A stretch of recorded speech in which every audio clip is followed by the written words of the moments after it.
Les psaumes 19, verset 8, la Torah de Dieu est parfaite, et, et il est dit, Bishivat Nafesh, elle ramène l'âme. C'est-à-dire, ça suppose que la Torah fait un travail de retour. Il y a, euh, il y a dans la vie de chacun, il y a des moments de fléchissement, de faiblesse, et la Torah, d'après, si on prend au sérieux ce que dit le verset, est censée restituer la stature. Or, c'est pas toujours le cas. C'est-à-dire, la réalité est que beaucoup de personnes étudient la Torah et n'ont pas de satisfaction. Et ce qu'ont enseigné mes maîtres, c'est que si la Torah n'est pas satisfaisante, c'est une Torah qui n'est pas parfaite. C'est quoi une Torah parfaite? C'est une Torah qui tient compte de toutes les dimensions de l'être, de toutes les aspirations de l'être. Alors, je vais pas, imaginer quelqu'un qui a une inclination très forte pour la vie musicale, et dans la Torah qu'il étudie, il n'y a aucune place à la musique, par exemple. Alors, c'est donc une Torah qui est incomplète. De même que c'est quelqu'un, par exemple, qui aime le sport, qui aime la littérature, enfin, tous les domaines de l'intérêt humain, et chacun selon sa particularité. Si sa Torah est une Torah véritable, c'est une Torah qui doit donner la place, qui doit donner un sens à son activité particulière. Il est très frustrant parfois d'essayer de ressembler à quelqu'un d'autre. Je me rappelle que j'avais un élève, il y a de cela 40 ans, qui m'a dit, je pense que ma vie ne vaut rien. Je lui dis pourquoi? Il me dit parce que je ne suis pas le Rav Mordechai Eliyahu, qui était grand rabbin d'Israël à l'époque, un très grand maître. Il dit, je ne suis pas de son niveau, donc ma vie ne vaut rien.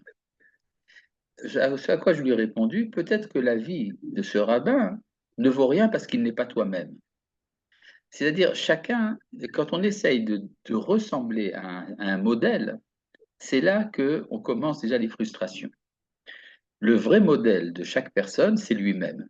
Et donc, il faut trouver qu'est-ce qui, dans la Torah, donne un sens à mon modèle particulier. Nous allons revenir à ça dans la suite. Et là, je voudrais, c'est à moi qu'il y ait des questions, vous pouvez poser des questions au milieu, ça ne dérange absolument pas. Je voudrais d'abord qu'on fasse une étude qui est exactement le contraire de ce que je viens de dire. Au lieu de parler du particulier, je voudrais parler du général. Le général, c'est de savoir qu'est-ce que c'est que l'être humain. Qu'est-ce que c'est qu'un homme ou une femme? Et pour cela, je voudrais à nouveau me référer à la Torah. Dans la Torah, j'ai entendu une fois, j'étais dans un congrès, et quelqu'un qui était un humaniste, un rabbin humaniste, ça existe. Euh, il a dit très gentiment devant toute l'assemblée, la Torah commence son discours par un récit sur l'homme. Excusez-moi, mais c'est n'importe quoi. Pour autant que moi j'ai lu dans la Torah que ça commence par la création du monde par Dieu. Dieu a créé le monde. Et dans le récit, ça arrive jusqu'à la création de l'homme qui est à l'image de Dieu. C'est-à-dire que, en fait, il faut faire se débarrasser de deux idéologies possibles. Il y a une idéologie qui dit c'est l'homme qui est le centre du monde. C'est un héritage que nous avons reçu de la philosophie grecque qui finalement a placé l'homme au centre de la conscience. Il y a une autre idéologie possible, c'est celle qui met Dieu au centre du monde et donc qui, d'une certaine manière, écrase l'homme sous la toute-puissance de Dieu. C'est la position centrale de l'islam. Et si nous regardons dans la Torah, nous voyons que dans la Torah, il est question d'instaurer un dialogue entre l'homme et Dieu. C'est-à-dire que c'est ni l'homme ni Dieu qui est au centre du monde, c'est le dialogue entre les deux qui est le sujet. Et c'est pour ça que quand la Torah nous parle de la création de l'homme, la première chose dont il est question, c'est que Dieu lui parle. Vayetzav Hashem Elohim, et l'Éternel Dieu lui ordonna à l'homme de faire telle et telle chose. Et vous savez, quand on dit que quelqu'un écoute la parole de Dieu, Dieu lui parle, ça s'appelle comment? C'est un prophète. Ça veut dire que si je prends au sérieux ce que dit la Torah, Ça veut dire que l'état normal, a priori, de l'homme, c'est la prophétie. C'est d'entretenir un discours cohérent entre le Créateur et sa créature. C'est un peu le contraire d'ailleurs de ce que dit Pascal quand il dit que la prophétie, c'est la situation dans laquelle l'homme parle de Dieu dans toute certitude. Alors qu'en fait, dans la prophétie juive, c'est le contraire. C'est Dieu qui parle de l'homme en pleine certitude. C'est-à-dire que le discours commence par du haut vers le bas et après il y a une réponse du bas vers le haut. En tout cas, pourquoi je vous dis tout ça? C'est parce que pour être capable, donc si on est véritablement un être humain, dans le plein sens du terme, alors ça suppose qu'il y a une relation de dialogue entre le Créateur et l'homme, et que c'est ça la situation normale. Petite remarque intéressante, ça fait déjà 2400 ans qu'il n'y a pas de prophète. Ça veut dire que ça fait déjà 2400 ans que nous sommes en état anormal. Et c'est une anomalie grave sur le plan moral, le fait qu'il n'y ait pas de discours entre le Créateur et sa créature. Et pourquoi c'est si grave que ça? Parce que c'est immoral de prendre l'homme et de le jeter dans le monde sans lui parler, sans lui expliquer qu'est-ce qu'il fait sur le terrain. Et les philosophes et les religions s'efforcent depuis des milliers d'années de donner des réponses à ces questions. Je me rappelle qu'une fois, un de mes enfants, âgé de l'âge de 5 ans, je crois, ou 6 ans, m'a demandé qu'est-ce que c'est la philosophie. Alors je lui ai dit, la philosophie, c'est un discours qui parle de grandes questions sur Dieu, sur le monde et sur l'homme. Ce à quoi il m'a répondu, hein, qu'est-ce qu'on peut dire de toutes ces choses-là? Il n'y a pas grand-chose à dire.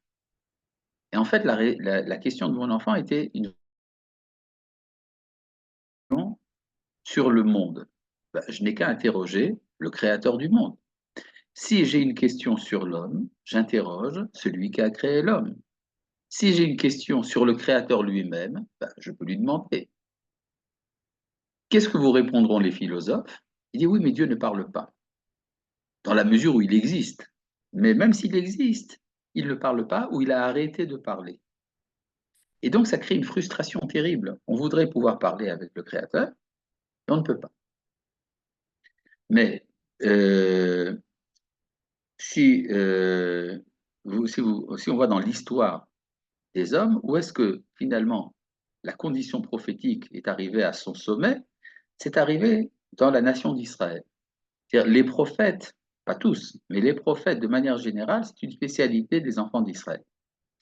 Et comme disait Pascal, le même dont j'ai parlé tout à l'heure, il disait euh, l'existence du peuple juif m'étonne parce que si jamais la divinité s'est adressée aux hommes, c'est à eux qu'il faut se référer pour en recevoir la tradition. Donc il y a cette idée que les prophètes sont les Hébreux. Mais si je reviens au début de l'histoire de la Torah, le prophète, c'est l'homme.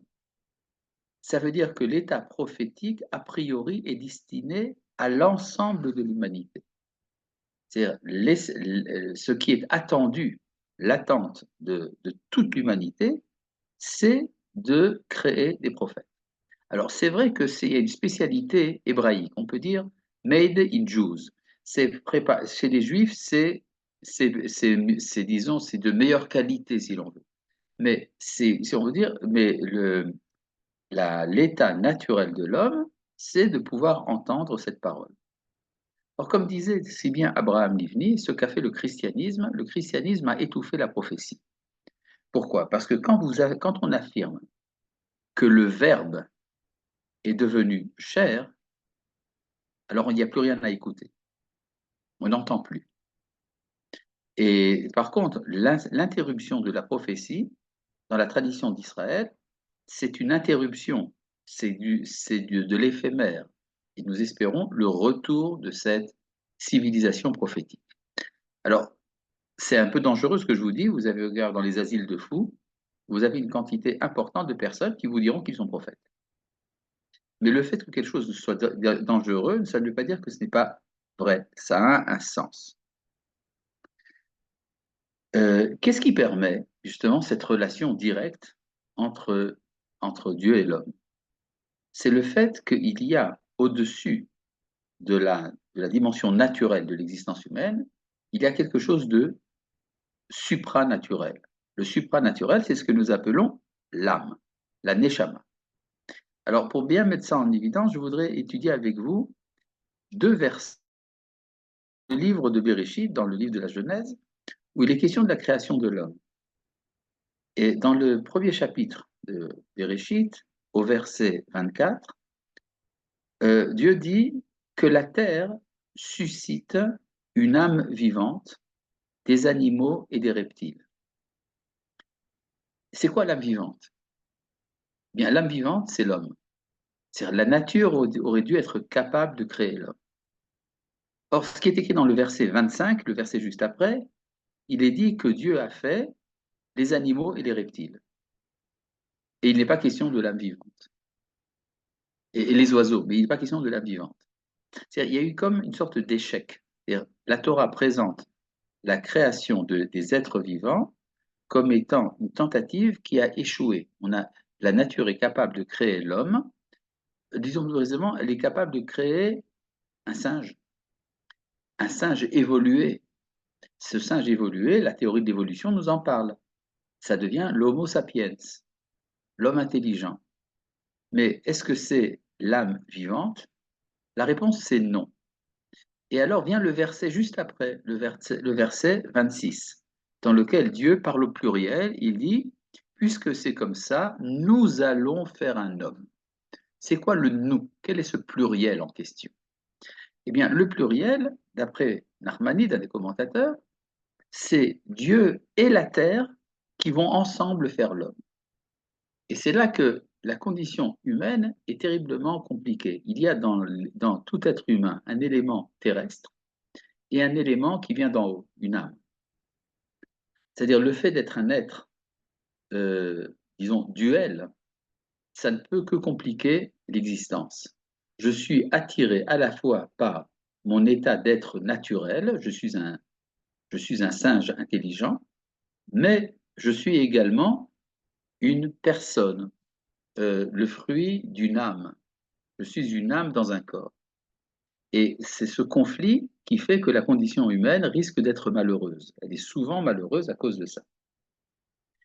Mais c'est quoi cet élément que la nature n'est pas capable de créer? Eh bien, cet élément que la nature n'est pas capable de créer, c'est justement l'âme. Pourquoi est-ce que la nature n'est pas capable de créer l'âme? Pour une raison très simple. La nature est soumise à des lois, tandis que l'âme est totalement libre. Elle est un élément, une étincelle de liberté dans le monde de la nature. Or, la nature n'est pas libre, elle est déterminée à l'avance. Or, le déterminisme est le contraire de la liberté. Et donc, c'est ce qu'on appelle être créé à l'image de Dieu, Betselem Elohim, c'est ça, c'est être capable d'être au-dessus des forces de la nature. Voilà, ça c'est, si vous voulez, un point de départ de notre étude. Maintenant, euh, rappelez-vous, le Tselem Elohim, cette Neshama, cette âme, se trouve dans tout être humain. Et ça a un rapport à une question dont on m'a demandé de parler dans cette rencontre. Qu'en est-il de la Neshama des non-juifs, l'âme des non-juifs? Alors, la Torah est très nette de ce point de vue-là. Tout être est créé Betselem Elohim, à l'image de Dieu. Ça veut dire que chacun de nous possède une âme, et non seulement il la possède, mais ça engage un comportement moral. C'est-à-dire, si je suis un être libre, c'est alors que je dois donner des comptes. Je peux choisir entre le bien et le mal, et si je choisis le bien, j'en suis récompensé. Si je choisis le mal, j'en suis puni. Tout cela vient du fait que je suis libre. Si je n'étais pas libre, je ne serais pas sujet à l'exigence morale. Et donc, c'est vrai pour tous les hommes du monde. Et alors, là se pose la question, alors qu'est-ce qui s'est passé dans le peuple d'Israël? Dans le peuple d'Israël, il y a une nouveauté. La nouveauté, c'est qu'il y a un Tselem Elohim, une image de Dieu, au niveau de la collectivité. C'est-à-dire, il y a une nation sainte, pas seulement un individu, il y a une nation qui est également un réceptacle d'une sorte d'âme collective. Cette âme qui est une sorte de neshama, une sorte de vivification divine de la collectivité d'Israël en tant qu'entité qui est une personne collective. Et ça veut dire qu'en fait, il y a deux voies différentes de se rapprocher du Créateur. Chez les nations, quand un individu veut se rapprocher de Dieu, veut vivre une vie spirituelle pleine, souvent il doit divorcer de sa société. Je pense par exemple à un individu comme Léon Tolstoï, qui, pour vivre une vie valable, une vie qui a un sens, devait refuser l'influence de la société dans laquelle il avait grandi, la société russe de l'empire tsariste de l'époque. Ça veut dire que je dois, en tant qu'individu, m'accomplir, même au détriment de la relation que j'entretiens avec la société. C'est par exemple le cas d'Abraham. Abraham, qui vivait avant la formation du peuple d'Israël, était un individu qui s'est révolté contre l'ordre de sa société. Il a exprimé de ce point de vue-là sa totale liberté. Quand quelqu'un est capable d'exprimer sa totale liberté, c'est là qu'il peut envisager une relation avec le Créateur. Par contre, dans le peuple d'Israël, c'est un peu différent. C'est justement en s'attachant à la collectivité que l'on se rapproche de Dieu. Et quand on se détache de la collectivité, c'est là qu'on s'éloigne de Dieu. C'est-à-dire qu'il y a une sorte d'emprise sur l'individu par la collectivité chez les enfants d'Israël, dont les nations sont libres. Maintenant, est-ce qu'on peut envisager qu'un jour, il y ait des collectivités, en plus de celles du peuple d'Israël? Évidemment. Le prophète Zacharie, dans le chapitre 2, au verset 15, nous dit que viendra un jour où de nombreuses nations s'associeront à Dieu en ce jour et seront pour moi un peuple. Remarquez bien la force de l'expression. Être un peuple de Dieu. Jusqu'à présent, on n'en connaît qu'un seul parmi les peuples qui est peuple de Dieu, c'est le peuple d'Israël. Mais la finalité, ce n'est pas seulement la sainteté individuelle, mais c'est de créer des collectivités nationales qui expérimentent ce que le peuple d'Israël a expérimenté pendant son histoire. Par exemple, c'est le cas, c'est un peu ce qu'essaye de faire le mouvement Makuya au Japon. Le mouvement Makuya au Japon, ce sont des Japonais qui s'attachent au peuple d'Israël et qui ont la foi dans cette idée que, en prenant le peuple d'Israël comme exemple, ils pourront sanctifier non pas les Japonais, mais sanctifier le Japon. Bon, je pense qu'ils en sont encore assez loin, mais disons que cette idée est une idée tout à fait valable. Ça, c'est, disons, la différence entre ce qu'on appelle donc l'image de Dieu individuelle et l'image de Dieu au niveau collectif. Ça, c'est donc, quand on m'a demandé la différence entre l'âme des nations et l'âme d'Israël, c'est ça, ce point-là, la différence entre l'individu et la collectivité. Ce qui est très important, je ne sais pas si vous connaissez certainement ce livre d'un Français du nom de Victor Hugo qui s'appelle Les Misérables. Alors, dans Les Misérables, il y a cette thèse, la thèse qui sous-tend ce livre, qui est un très beau livre, très émouvant. La thèse qui sous-tend le livre, c'est une thèse chrétienne, c'est-à-dire la société est, est pourrie, la société est cruelle, elle ne permet pas de vivre, l'individu de vivre heureux. Mais avec un peu de charité chrétienne, on peut traverser cette vie en adoucissant la pilule. La vie peut être adoucie par un comportement de charité, mais le système social en tant que tel est irrécupérable. Et ça, c'est très grave parce que ça veut dire qu'en fait, le levier essentiel de la vie, qui est l'essentiel de la vie politique, qui est la politique justement, n'est pas réparable. Tandis que dans le projet d'Israël, il y a un projet de transformer la société en tant que telle. Maintenant, si on passe aux lois noachides, effectivement, la septième loi qui est celle d'organiser des tribunaux ça nous prouve que la loi noahide n'est pas une loi individuelle. Parce que pour faire des tribunaux, il faut être une société. Qui a le droit de juger son prochain? Uniquement l'État. C'est-à-dire dans le projet, dans la profondeur du projet noahide, il y a cette recherche de la sainteté collective. Là, je voudrais rentrer maintenant dans des, dans des textes dont vous avez probablement entendu parler. Ce sont des textes qui choquent la conscience de nombreuses personnes, comme par exemple ce texte que l'on attribue au Tanya. Le Tanya, c'est le livre central du fondateur du chassidisme de Lubavitch, le Chabad, et le livre appelé Tanya comporte, c'est un livre très important, il y a là-bas, dans le premier et le deuxième chapitre, un texte qui est souvent mal interprété, qui fait dire que les goyim n'ont pas d'âme. Alors, c'est une grave erreur parce que c'est une erreur de lecture. Simplement, il faut savoir où mettre la virgule. Alors, pour ce, je vous ai amené ici donc le Tanya, et je voudrais vous lire quelques lignes que je vais traduire en français. Euh, D'abord, pour comprendre ce texte, rappelez-vous on avait dit qu'il y avait deux éléments dans tout être humain, l'élément terrestre et l'élément divin, c'est-à-dire, on peut dire la nature et l'âme. Et donc, nous avons ce qu'on appelle l'âme animale, Nefesh Abehemit. L'âme animale, c'est ce qui est étudié par les psychologues. Les psychologues s'intéressent à ce qui se passe dans l'animal humain. Et dans l'animal humain, alors la psychanalyse nous révèle qu'il y a des monstres qui se cachent dans notre subconscient. Et il y a également la neshama, qui est qu'on appelle l'âme divine. L'âme divine, c'est elle qui nous permet de surmonter les pulsions sauvages et barbares qui nous viennent de notre être animal. Voilà.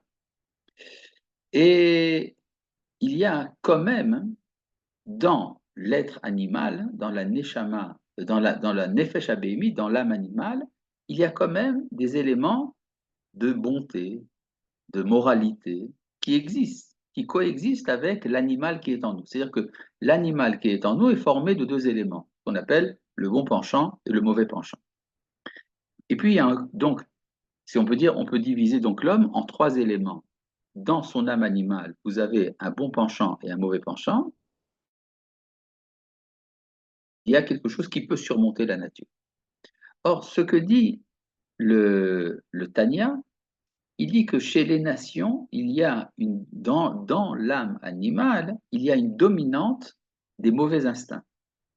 Et donc, pour dominer ces mauvais instincts, je dois faire appel à mon âme divine. C'est mon âme divine qui permet de surmonter. Tandis que chez les enfants d'Israël, dit le Tanya, il y a déjà un élément de bons sentiments qui sont les bonnes qualités du peuple juif qu'on trouve déjà dans son âme animale. Ce qui veut dire que chez les nations, pour devenir moral, pour être un être valable, il faut faire appel à la spiritualité. Il faut être un peu céleste.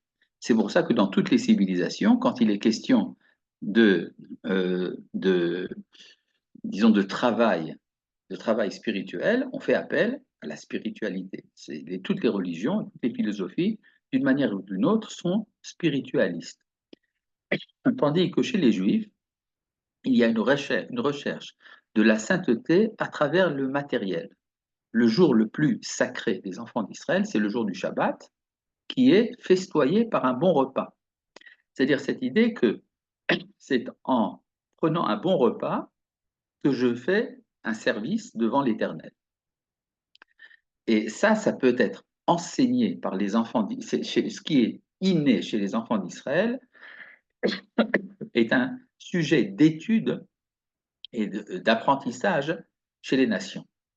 C'est pour ça que il y a une attirance pour le repas du Shabbat chez les nations aussi. Je ne sais pas si il nous est arrivé certainement de participer à un repas de Shabbat. Or ça, c'était une création particulière des enfants d'Israël. Donc, pour revenir de manière, excusez-moi, de manière succincte à ce que nous avons compris jusqu'à présent, chez les nations, il y a un attachement au ciel, tandis que chez les enfants d'Israël, il y a un attachement au ciel et à la terre. Or, c'est exactement ce que dit ici le Tanya, quand il dit, je lis ici dans le 2e chapitre, Venefesh Hashenit be'Israël, Ichelek Eloa Mimal Mamash. La deuxième âme en Israël est une étincelle divine véritable. Ça veut dire quoi la deuxième âme en Israël? Alors certains ont compris que le Tanya veut dire que cette deuxième âme, l'âme divine, n'existe qu'en Israël. C'est tout à fait le contraire de ce qu'il dit. Il dit en Israël, cette deuxième âme est une véritable étincelle divine. Ça veut dire que cette deuxième âme existe également en dehors d'Israël et qu'elle est une étincelle divine, mais pas véritable. Alors là, je veux rentrer un peu plus dans le détail. Qu'est-ce qu'on entend par une étincelle divine véritable ou pas véritable? Quand on dit une étincelle divine, alors si on fait abstraction de, la, de la signification du paganisme que cela peut impliquer, c'est-à-dire l'homme serait un morceau de Dieu, absurdité. L'homme n'est pas un morceau de Dieu. Mais dans son âme, il exprime une volonté de Dieu. Or, si vous demandez quelle est la volonté de Dieu, ben vous aurez 1 milliard de réponses. Parce que Dieu parfois veut la rigueur, parfois il veut la grâce, parfois il veut la miséricorde, parfois il veut la connaissance, parfois il veut le matériel. Donc, chacun dans sa neshama, dans son âme, exprime une partie du projet. Et donc, chacun a besoin de se compléter par une autre âme. Par exemple, si je prends au niveau des religions, je prends par exemple l'islam et le christianisme.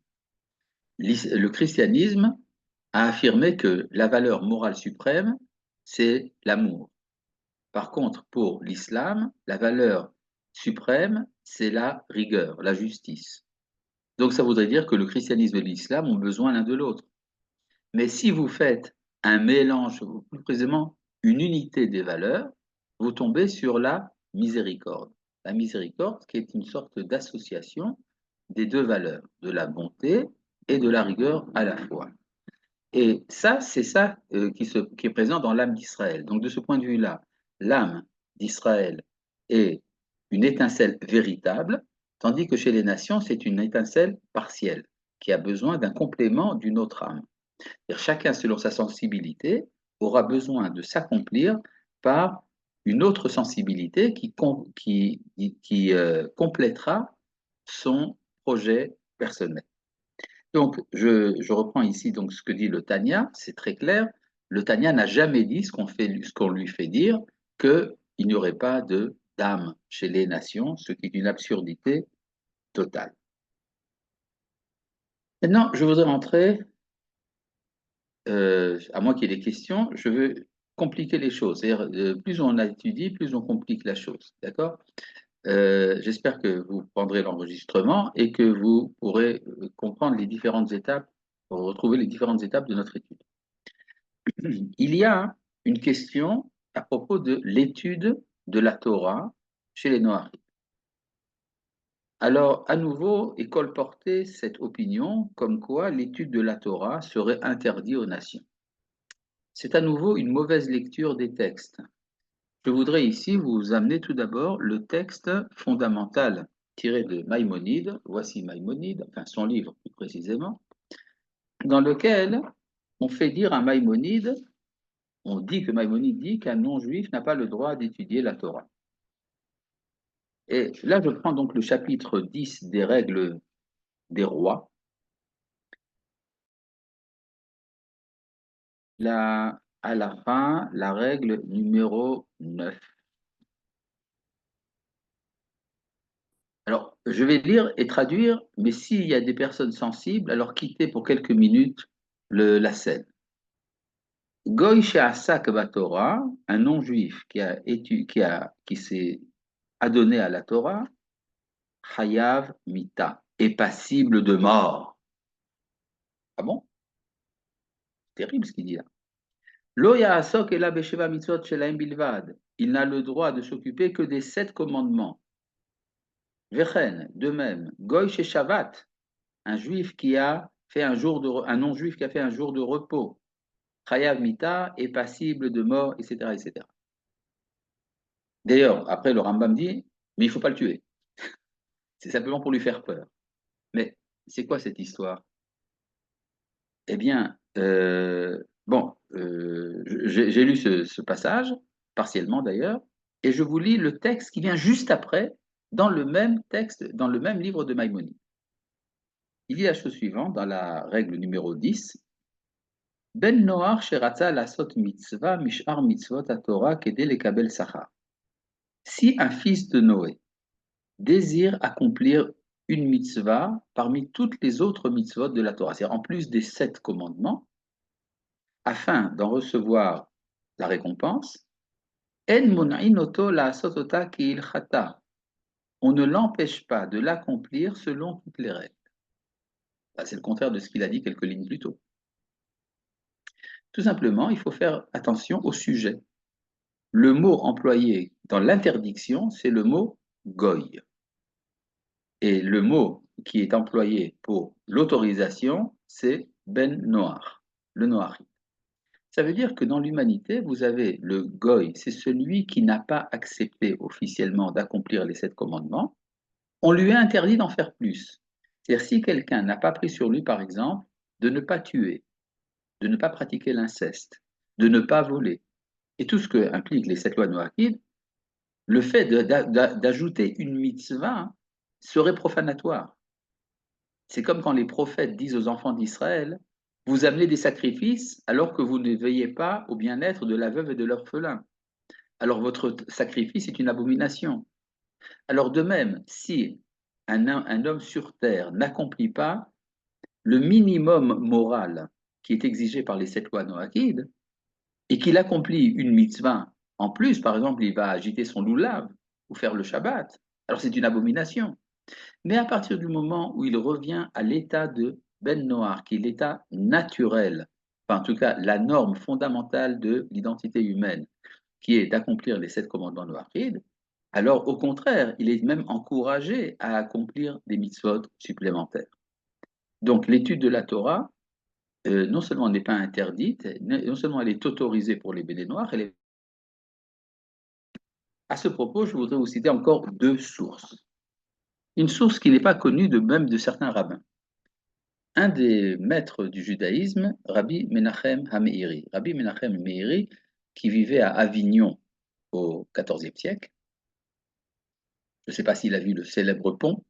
En tout cas, Rabbi Menachem Meiri d'Avignon, une autorité très importante dans la halacha, dit que si un non-juif s'intéresse à l'étude de la Torah, parce qu'il est en recherche spirituelle et qu'il se demande si la Torah éventuellement peut le concerner, il n'y a pas d'interdiction de lui enseigner la Torah. C'est écrit en toutes lettres dans le commentaire du Meiri sur le traité de Sanhedrin, page 56b. Il y a aussi un autre texte, peut-être un peu plus connu, mais pas tout à fait connu. Hélas, il y a beaucoup d'ignorance chez les étudiants de la Torah. C'est un responsable de Maïmonide lui-même, à qui on a demandé est-ce qu'on a le droit de s'entretenir de sujets de métaphysique et de foi avec les chrétiens et les musulmans. La réponse de Maïmonide est surprenante. Vous savez que Maïmonide dit que le christianisme est idolâtre, ce qui n'est pas le cas de l'islam. Or, Maïmonide répond on a le droit d'avoir des entretiens de ce genre avec les chrétiens et pas avec les musulmans. Ah bon, pourquoi? Et tout simplement parce que le christianisme admet la validité de la Bible. Et donc, ils donnent simplement une mauvaise interprétation de la Bible. Ils ont rajouté le Nouveau Testament et autres bêtises de ce genre. Et donc, ce que dit Maïmonide, on peut leur faire teshuva, on peut les ramener dans le droit chemin parce qu'il y a une base commune. Par contre, il dit, les musulmans nous accusent d'avoir falsifié les textes sacrés, et donc il n'y a pas de confiance dans le dialogue, et donc on ne peut pas discuter avec eux. Donc on voit très bien que Maïmonide aussi encourageait, d'une certaine manière, les dialogues, même avec les idolâtres. Et donc, ça permet ça évacue certaines. Donc, nous avons pour l'instant évacué deux erreurs, celle comme quoi il n'y aurait pas d'âme chez les nations et comme quoi il serait interdit aux Noachides d'étudier la Torah, ce qui est absolument le contraire. Maintenant, on m'a posé une question sur mail, très importante à mon avis, c'est que quand on devient un Noachide, on vit un certain processus de déconstruction. C'est-à-dire, on a déconstruit à quoi on était fidèle et on doit reconstruire. Or, c'est très traumatisant de passer d'un univers de valeurs à un autre univers de valeurs. C'est très difficile. Ça peut entraîner également des conflits familiaux, sociaux et autres, des conflits intérieurs. Comment traverser cela? Et là, je vais donner quelques petits conseils. Tout d'abord, il faut toujours regarder l'avenir et pas le passé. Il ne faut pas condamner son passé. Il faut s'éveiller vers l'avenir. Je me rappelle une fois avoir rencontré un groupe de Suédois qui sont venus chez moi et qui étaient en recherche spirituelle. Un des Suédois en question m'a dit, Monsieur le rabbin, j'ai un problème. Je comprends qu'il y a le noachisme, mais tout mon monde spirituel a été construit sur la base de Jésus. Je ne peux quand même pas le laisser tomber.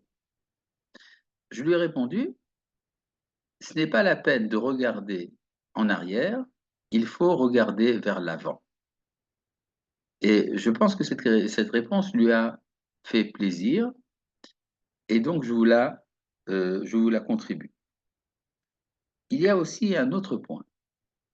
Chacun doit savoir qu'il est unique au monde. Le Talmud nous dit, tout homme doit se dire, c'est pour moi que le monde a été créé.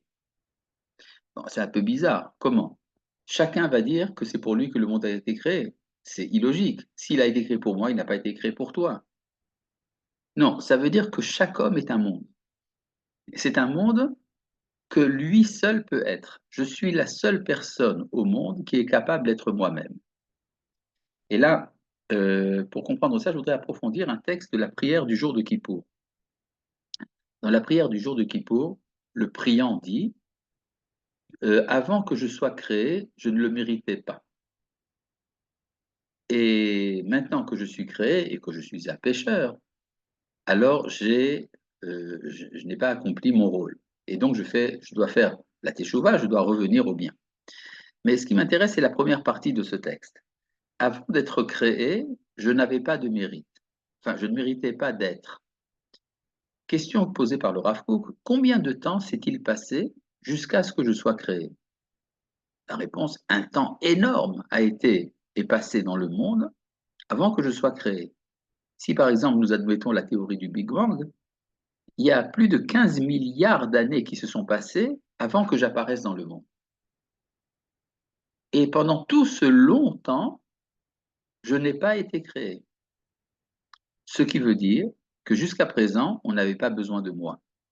Parce que si on avait eu besoin de moi, j'aurais été créé. Mais ça veut dire que, puisque maintenant j'ai été créé, ça veut dire que maintenant j'ai un rôle que seul moi-même je peux remplir. Et ça, c'est très important. Chacun doit savoir en quoi sa particularité ajoute quelque chose au monde. J'ai récemment, dans un groupe d'études que j'ai à Jérusalem, qui essaie de former une sorte d'élite intellectuelle pour l'État d'Israël, que j'étudie, et je me suis toujours dit que quelqu'un, un jour, devrait faire quelque chose pour changer la situation. Et aujourd'hui, j'ai changé. Je ne pense pas que quelqu'un doit faire quelque chose, je pense que c'est moi qui dois faire quelque chose. Et ça, un moment important dans la transformation de la personne. Vient un moment où je décide de prendre une initiative. Et cette initiative, à partir du moment où je suis capable de la prendre, elle fait son travail. Elle fait, c'est un grand principe, il ne faut jamais essayer de réussir, il faut réussir. Et ça, c'est quelque chose qui donne un sens à la vie. Et ça revient donc au verset dont nous avons parlé au début. Torah Tachem Timima Mishivat Nafesh, la loi de Dieu est parfaite. Elle ramène l'homme, elle ramène l'âme, pardon, elle ramène l'âme individuelle de chacun. Or, dans mon âme, je suis quelqu'un, dans mon psychisme même, je suis quelqu'un qui n'est pas un autre. Et c'est en admettant la légitimité de mon être que je suis capable de donner un sens à ma vie. Vous connaissez cette prière que l'on récite le matin quand on se réveille. On dit Modé Ani. Je te remercie, Créateur de Roi éternel, de m'avoir rendu mon âme. C'est-à-dire, je me réconcilie avec le fait que je suis moi-même. Ce n'est que lorsqu'on est capable de reconnaître la légitimité de soi qu'on donne un sens à sa vie. Ne pas, disons, un excès de timidité est une sorte de blasphème. C'est comme si je disais à Dieu, tu sais, tu n'aurais pas dû me créer. Mais il t'a créé, c'est donc qu'il donne un sens à ta vie. Et donc, quelles que soient les épreuves que l'on passe, les expériences que l'on passe, il est important de savoir qu'on a un sens à notre existence. Et là, je voudrais vous citer un, un enseignement d'un Français du nom de Antoine de Saint-Exupéry, dont vous avez certainement entendu parler, dans Le Petit Prince. Le Petit Prince a une rose et il entretient cette rose et c'est toute sa vie. Un beau jour, il arrive chez le géographe. Le géographe lui révèle que les roses sont éphémères et donc elles ne sont pas écrites dans les livres de géographie, qui sont les livres les plus importants du monde. Les livres de géographie écrivent ce qui est permanent et éternel. Les montagnes, les fleuves, et pas les roses. Et alors, c'est très grave, c'est une crise dans la vie du petit prince qui découvre que ce qui donne un sens à sa vie n'est pas vraiment important. Et toute l'entreprise du petit prince à partir de ce moment-là, c'est de chercher de donner un sens éternel à sa rose éphémère. Il arrive un jour dans un jardin où il voit des milliers de roses. Oui, mais c'est celle-là que j'entretiens, à qui qui donne un sens à ma vie. Et il y a dans les règles de la halakha quelque chose comme cela. Vous savez que tous les jours, nous attachons les lacets de nos chaussures. Pour un enfant, la première fois qu'il arrive à attacher ses lacets, c'est un jour de fête. Il va voir sa maman, il dit, voilà, maman, j'ai attaché mes lacets. Simplement, il a mis la chaussure gauche à droite et à droite à gauche, puis c'est pas vraiment des nœuds, mais enfin, il est tout content de ça. Imaginez que sa maman lui dit, mais tu sais, ça n'a aucune importance les lacets. Alors vous avez brisé cet enfant. Ce que fait la halakha, la loi juive, elle donne un sens à l'attachement des lacets. Il y a des règles, comment attacher ses lacets. Et ça veut dire que même un élément de la vie a priori est secondaire, mais qui est pour nous important, peut prendre une importance au niveau de la volonté du Créateur du monde. Il nous dit comment attacher nos lacets. Donc, plus vous avez de détails de la halakha, plus vous avez le bonheur de donner un sens à tous les actes de la vie. Ça, c'est au niveau de l'attachement des lacets. Mais là, je voudrais proposer encore deux cercles plus larges. Chacun de nous peut donner quelque chose à la société.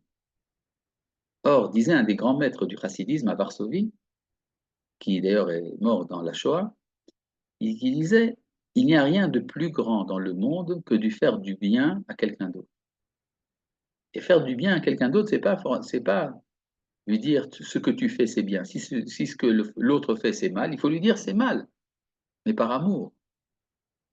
Et ça, c'est, disons, je pense que chacun de nous, dans son coin particulier, dans sa société, peut se demander qu'est-ce qu'il peut faire pour organiser quelque chose pour les autres. Or, ce qui se passe dans le monde noachide, en particulier, ça peut être ça. Des réunions, ce qu'on appelle le modèle communautaire qui a permis aux Juifs de traverser l'exil, peut être utilisé également chez les Noachides. Faire une réunion mensuelle ou hebdomadaire ou tous les 6 mois d'amis et qui étudient ensemble un texte, qui se rencontrent sur Zoom justement dans ce projet que nous sommes en train d'établir. Tout cela, ça fait partie d'un ordre de la vie qui permet de donner un sens à la vie individuelle.